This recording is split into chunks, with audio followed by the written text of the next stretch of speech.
Welcome to this month's edition of Focus on Health. I'm your host, Dr. Barbara Brookmeyer, and today we'll be talking about World AIDS Day. And our special guest is Felicia Patterson, a nurse and a medical case manager with the Frederick County Health Department. Felicia, welcome. Thank you for joining us. Thank you. Okay, well, what is World AIDS Day? Well, World AIDS Day was started in 1988 to encourage people to be tested for HIV and to learn of their status. It's observed on December the 1st of every year. World AIDS Day is the first global health day to give each of us the opportunity to unite against the fight for HIV, and it's also a day of remembrance for those who have died from the virus.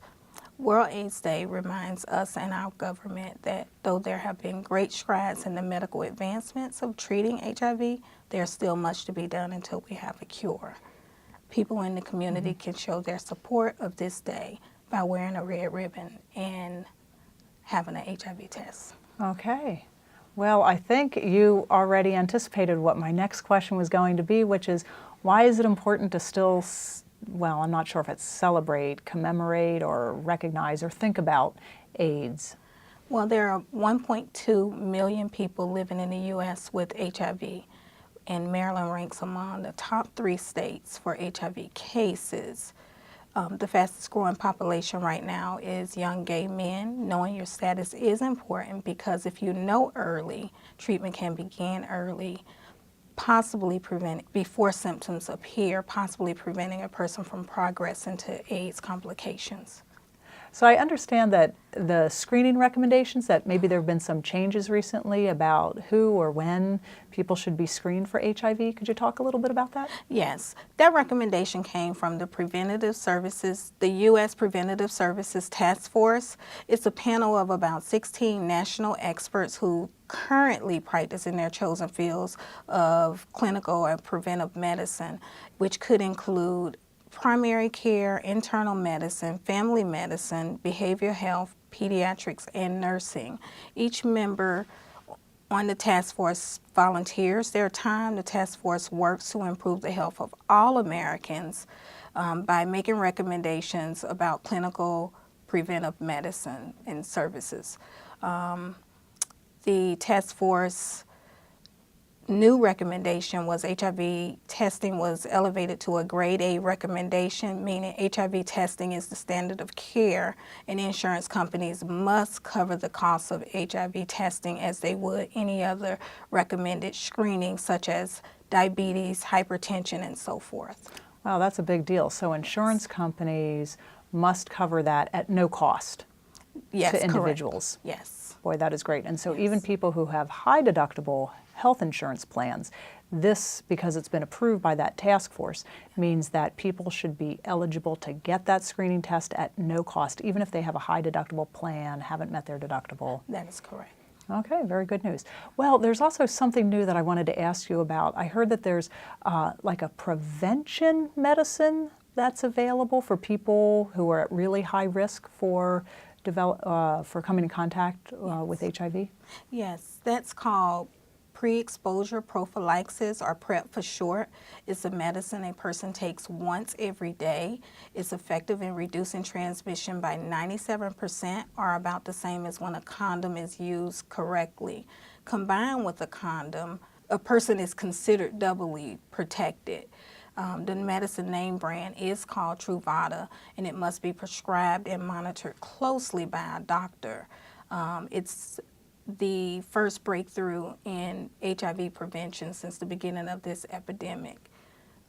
Truvada, it was unclear if Truvada was going to be covered by insurance companies, but we're finding that most companies are paying for PrEP, and this is exciting in light of the numbers of young gay men becoming infected. This is a trend we hope to turn around, something we couldn't have imagined doing without having a vaccine available. Wow, that is really something else. I mean, that's really huge, that one, that there is a pill that can help to prevent, and that insurance companies are paying for it, are covering some of the cost of that. Yes. Wow, well that is huge. Okay, are there any other uses for that PrEP, that pre-exposure prophylaxis? Yes, it can be used in couples where one partner is negative and the other is positive. It gives them the option of natural conception without risking transmission to the negative partner. So can you tell me a little bit about what the health department is doing to help to control this ongoing epidemic? Yes. In light of the recommendation by the U.S. Preventative Task Force making HIV testing a grade A recommendation, we developed a binder we're calling the HIV Toolkit. The binder provides both multiple informations and resources to help primary care providers implement routine HIV testing for their patients. The binder also provides local and national resources. It helps providers determine when to offer HIV screenings, how to bill and code insurances, how to refer positive patients, and how to how to report positive patients and how to refer their positive patients for HIV treatment services. The binder has been put in the hands of about 40 area providers. We want physicians to know we're here to help with their HIV screening efforts. We also offer free rapid HIV testing each Friday from 9 to 10:30 a.m. and again in the afternoon from 1:30 to 3 p.m. There is an evening service every second Wednesday of each month from 5 to 7 p.m. And lastly, we offer HIV treatment services for anyone who tests positive.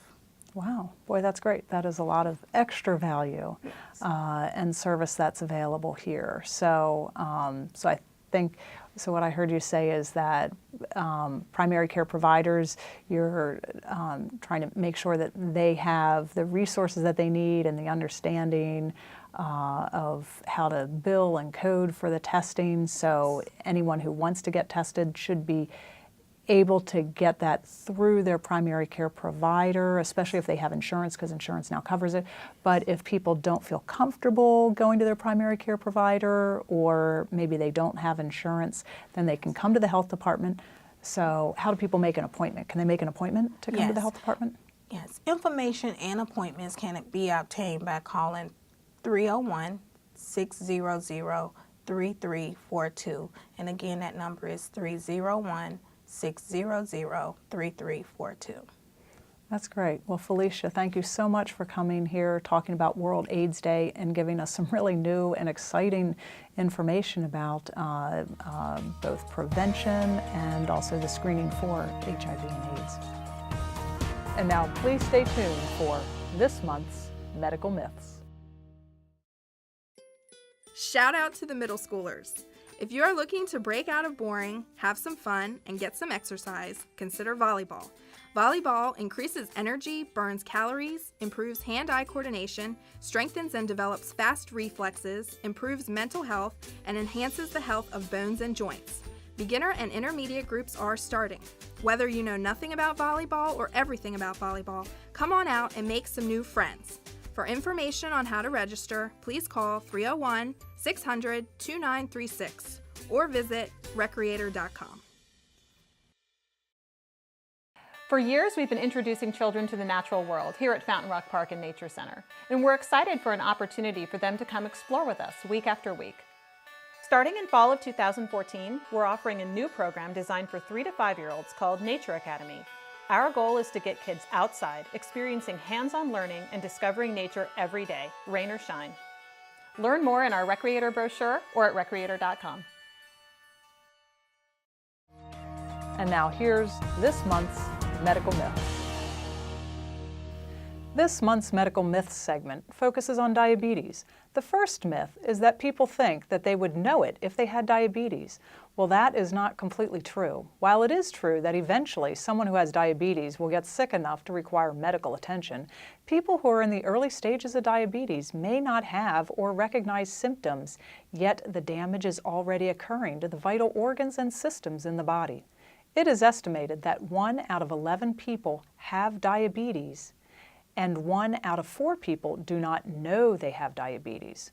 More than 1 out of 3 people are thought to have pre-diabetes, and 9 out of 10 people who have prediabetes do not know it yet. The second myth is that diabetes only affects the kidneys.